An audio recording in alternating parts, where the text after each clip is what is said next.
The following story takes place between the years 187 BC and 490 AD.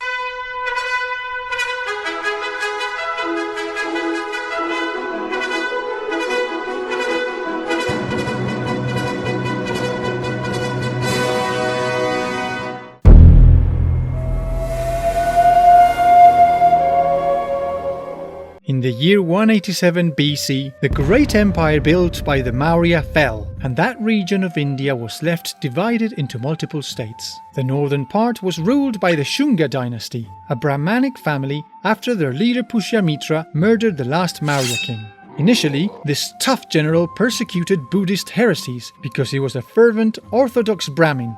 But over several generations, subsequent rulers mellowed out and eventually even raised the famous Stupa of Barhut in the state of Madhya Pradesh. But that didn't mean that the Shunga were going to roll over and let other kingdoms take their territories.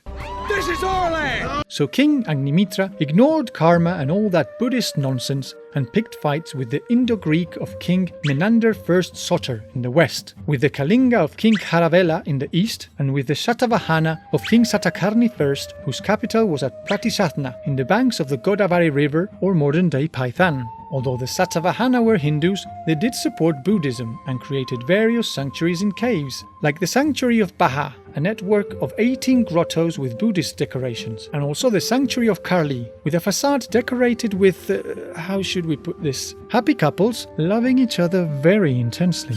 You're explicitly talking about sexual things. As well as capitals with elephants in the Shaitya, or prayer room, at the end of which there was a small stupa. Over in the north, Chinese Emperor Qin Shi Huang started to build the Great Wall. Build that wall!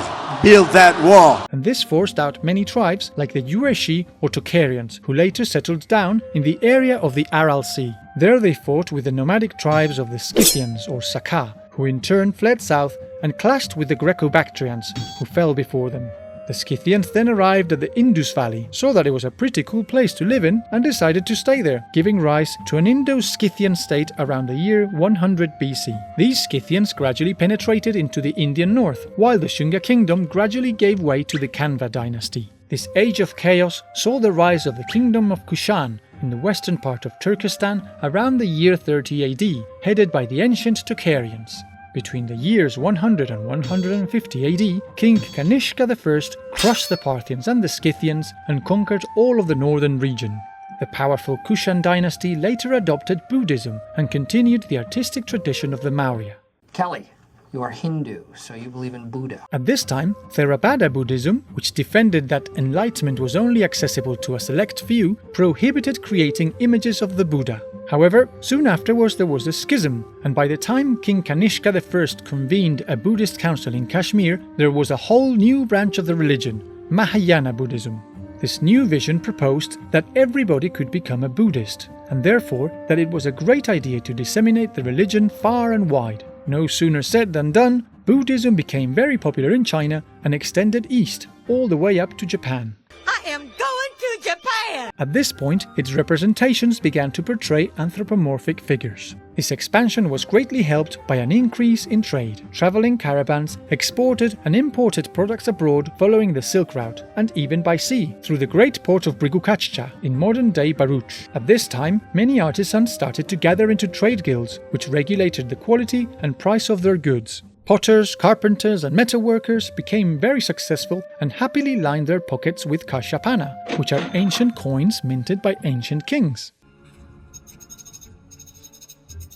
Spices, gold, precious stones and sandalwood were abundant in the south of the country, and this attracted the attention not only of northern peoples, but also Yavanas, which is how they called foreigners, particularly the Greeks and Romans. It appears that along with these goods, they also exported some legends about Buddha, which sometime later, in Canaan, may have been syncretized into the figure of Jesus Christ. But as you can probably imagine, that is a convoluted and highly controversial subject, and we won't be getting into it right now. Our religion is not true. What is certainly clear is that when the Apostle St. Thomas arrived in India, preaching Christianity around the year 50 AD, he met his fateful end in Chennai, at the sharp end of a spear. You just couldn't keep your mouth shut, could you? Meanwhile, over in the Deccan, the old Satavahanas slowly fell apart, and by the year 220 AD they had been replaced by the new Vakataka dynasty. This new dynasty took a great interest in art, and its emperor, Harishena, travelled to Ajanta, a small Theravada Buddhist complex with 30 caves, which he upgraded with a touch of Mahayana Buddhism. It became filled with images of the Buddha and also with monks who taught religion and philosophy. This is why, inside many of these caves, we can find large viharas, a kind of monastery for prayers and other religious business. Sometime later, the Guptas would fill them with gorgeous paintings that have earned it the nickname of the Indian Sistine Chapel. They're not the same thing. It is around this time that we can say that the small Dravidian tribes in the south finally came out of prehistory as they began to write down their everyday affairs. In the eastern coast we must highlight the Chola and Pandya, associated with the Tamil culture, who spoke Tamil, a widespread Dravidian tongue. One would suppose that it would be easy for them to get along, since they shared a common language and could communicate with one another. But sadly, instead of that, they spent the following centuries doing what we humans do best: fighting and killing each other. Fight! That lasted until the year 200 AD, when the Tamil were invaded by the Kalabhra Dynasty, thus kicking off a dark age in the south which would last for hundreds of years. The only Tamil people who managed to escape from foreign domination were the Pallava, a dynasty which would later become very powerful. And gone on to do great things. In the small kingdom of Andhra, the Ikshvaku dynasty built the largest stupa in all of India at the city of Amaravati. Unfortunately, it was destroyed in the Middle Ages, and there are hardly any remains left of it. What a pity. Another of their great cities was Nagarjunakonda, named after the great Buddhist philosopher Nagarjuna, but which is now at the bottom of a lake. The city, that is, not the philosopher. Actually, maybe the philosopher too. I'll have to check on that. Meanwhile, over in the ancient Magadha kingdom, the Guptas took control of Pataliputra and its surroundings around the year 320 AD. Their leader at the time was Chandragupta I. Yes, that's right, he was named like the founder of the Maurya Empire, and that is no coincidence. I want to be just like him. This guy admired the legendary king and had set out to reclaim the prestige that his kingdom had reached in the past, and so he went round a-conquering as if there were no tomorrow. The Kushan dynasty fell around the year 340 AD, when it was absorbed by the Gupta kingdom led by Samudragupta. Soon after that, the Kalinga and Andhra fell too, leaving the Gupta as the hegemonic empire in all of northern India. I will rule.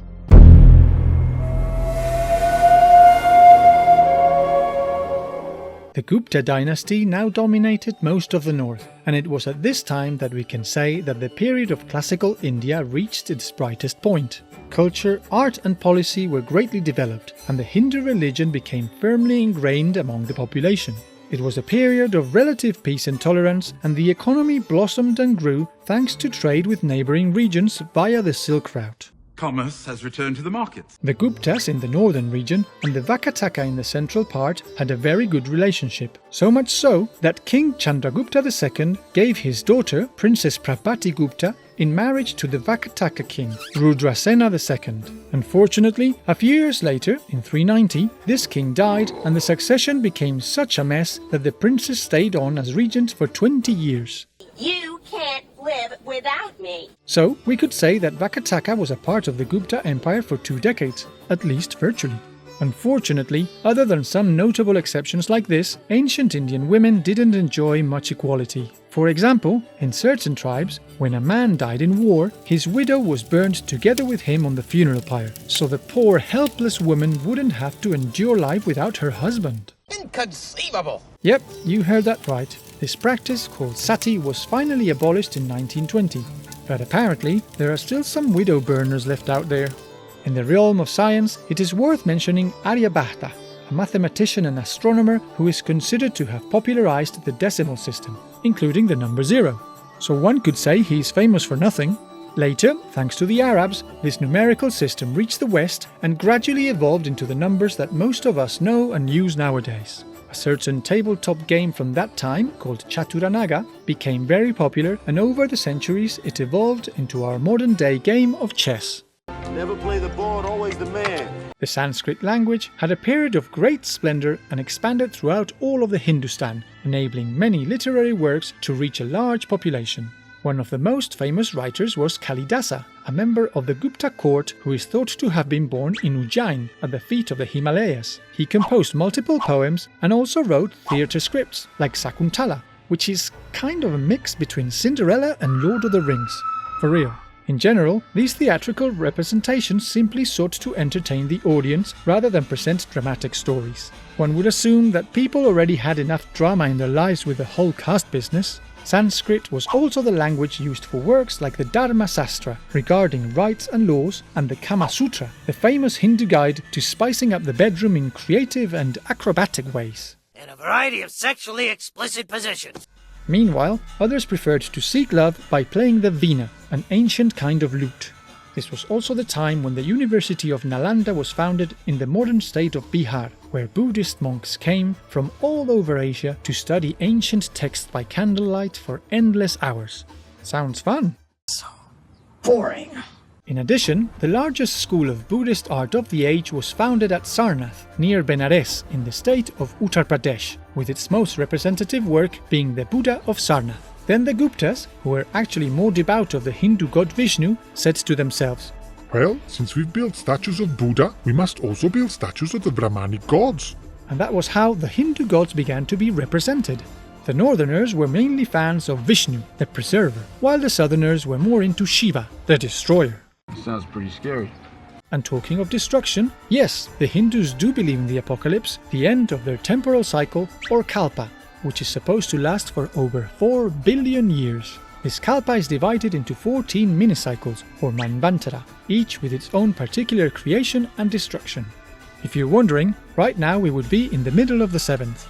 But in any case, the cycles were so long that nobody really cared too much about them. I don't care about any of that. What they finally did start caring about was recording historical facts. First bards and later priests wrote the Puranas, which include traditional myths and legends, but that is a big subject that we'll leave for a future video. The Guptas also created a powerful army, comprised mainly of archers who made their bows and arrows out of bamboo and other materials. They also used long swords, javelins, armored war elephants, and even catapults. They occasionally used war chariots, but the Indians were never big fans of horses, and they clearly didn't have quite the same breeds as those from Iran and Afghanistan.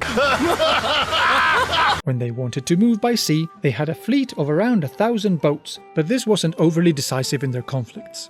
What they did use their boats for was to export their culture to the inhabitants of Indonesia. Specifically, they brought Buddhism to the island of Java, and it proved such a huge success with the locals that they built the great stupa of Borobudur around the year 700. This huge construction features over 2,000 reliefs depicting the Buddhist cosmogony, 500 statues of the Buddha, and 30 lions guarding the entrance, as well as a few mini stupas decorating the top and a drainage system for the monsoon season.